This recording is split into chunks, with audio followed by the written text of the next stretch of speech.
Hello friends, welcome to my channel. Friends, आज मु आपनका पई प्रस्तुत करी एक एमिति रेसिपी जोटा कि बहुत हेल्दी होता है, बहुत कम समय रे तैयारी हुए आ बहुत टेस्टी तैयारी हुए। ता होची मसला राइस किंबा आपन कहि परिबे मसला पलाउ। तो देखंतु मु एठी किछि बासमती राइस को भालो भाबरे धोई कि नेछि। दुईटी मीडियम साइज आलू को चोपा छडेई कि काटी नेछि। दुईटी गाजर को भालो भाबरे चोपा छडेई कि काटी नेछि। दुईटी मीडियम साइज टमाटो को स्लाइस करके नेछि। गोटे बीट को काटी नेछि। अदा और रसुण को मो हाथ में छेचिकी नहीं किसी कटा होता धनिया पत्र, रिफाइंड ऑयल आउ सुखिला मसला भितर मुझे 2 टीस्पून जीरा, गोलमरीच, लवंग, दालचीनी आउ किसी तेजपत्र आ मसला गुंड भितर मुझे लुण, भजा होते जीरा और लंकार गुंड जोटा कि घरे प्रिपेयर करछि आ हळदी गुंड। तो चलते देखि नबा यार प्रस्तुति प्रणाली। प्रथमे गोटे गैस ऑन करी गोटे प्रेशर कुकर बसईदेली। प्रेशर कुकर गरम हो आसला परे से 4 ରୁ 5 बड़ चमच मु रिफाइंड ऑयल नहीं नेली। तो देखंतु रिफाइंड ऑयल आपणकर टेस्ट हिसाब रे नेबे। तो देखंतु मु जति सुखिला मसला थिला सब जाक मु ऐड करदेली। ए समय आपणकर गैस रो फ्लेम को टिके स्लो रखिबे, लो फ्लेम रे, कारण आमर मसला पोड़ी जाई पारे। तो हे आसला परे मु सेतरे काटिकी रखिथिबा पियाज को पकेके भल भाबरे भाजी नेबी। तो फ्रेंड्स, पियाज को आपण पूरा गोल्डन ब्राउन हवा जाए भाजिबे। भल भाबरे पियाज हमर भाजी ही जिवा दरकार। देखंतु सेतरे मु एबे किछि लूण ऐड करूची जहाद्वारा कि पियाज हमर जल्दी भाजी ही जिवा। गोळेई नउची। तापरे मु प्रेशर कुकर लीड को एबे देई देबी। एबे ढांकी की किछि समय पियाज को भाजीवा पई छाड़ी दबा। देखंतु मु बाहर कर नेली आ भल भाबरे पियाज को गोळेई नउची। पियाज हमर टिके टिके हेई आसिलानी। मैं थरे 2 रे 3 थर ढांकी दिली पियाज को सिझिया पई। देखंतु मोर पियाज एबे भल भाबरे सिझी आसिलानी, फ्राई भी हेई गलानी। तो आड़ू टिके लागी लागी आसी। तो एबे मु छेचिके रखिथिबा अदा और रसुण रो पेस्ट को पकई दउची। देखंतु आपण छेचिके ही अदा और रसुण पकेइबे, तार टेस्ट बहुत बढ़िया आसीबो। देखंतु मु गोळेई नउची पियाज सहित टिके समय आमे ढांकी दबा, जहाद्वारा कि मो अदा और रसुण रो कंचा स्मेलटा पळेई जिवो। देखंतु पियाज सहित आमर अदा और रसुण भी भल भाबरे फ्राई हेई गलानी। आपण ए समय रे टिके पानी भी ऐड करिवे जदि आपनकर मसला लागी आस्तुबो। देखंतु मु एथिरे काटिक रखिथिबा सबु जाक परिया पकई नउची, आलू, गाजर आ बीट। आपण चाहिए फुलकोबी, बीन्स भी एथिरे पकई परिवे। मो पाखरे नथिला तो मु पकईनी, हेले हमर बहुत कलरफुल दिसिबो।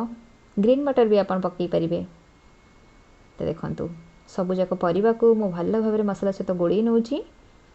टिके पानी मु ऐड करूची काहे कि ना मसला मोर तळ टिके लागी आस्तिला। देखंतु मु भल भाबरे मसला को गोळेई नउची परिबा सह। टिके समय एमती गोळेई सारला परे आपण ढांकी देकी छाडी देबे। लूण भी ऐड कर देबे। लूण हमर ऐड करले परिबा टिके जल्दी सिझी जिवो। लूण हळदी मु ए समय ऐड कर देली। भल भाबरे गोळेई नेबी आउ लीड देकी किछ समय सिझिया पई छाडी देबी परिबा को। फ्रेंड्स, ये रेसिपीटा बहुत इजीली बनी जाए आउ ये रेसिपीटा बहुत हेल्दी, टेस्टी आउ अध घंटा भितर तैयारी हो जाए। आपको जब सेमती किसी रेसिपी दरकार जोटा कि बहुत जल्दी आ बहुत टेस्टी तैयारी हम, ताले निश्चय आप मसला राइस रेसिपी को ट्राई करेंगे घरे। तो देखो मुझे भजा जीरा गुंड को पकईदेली। भजा जीरा और लंकार गुंड को जोटा कि मुझे घरे प्रिपेयर करके रखी आगुरी भल भाव में गोलई नौची। तो ये समय आम धोईक रखि बासमती राइस को पकई नवा आ भल भाव में परिबा मसला सहित किछि समय गोलई दबा, भाजी नवा। फ्रेंड्स, आपण जदि 2 कप राइस नौचंती ताहले मन रखिबे 2 कप पानी ही एथिरे ऐड करिवे। काहेकि ना आमे राइस को बतुरेई के रखि नथिलु, आम इंस्टेंट धोइलु और पकेइलु। तो मुझे जेहेतु 5 कप राइस नेची तो मु मापिके गोटे जगार आगुरी 5 कप पानी रखिथिली, सेतिके ऐड कर दउची।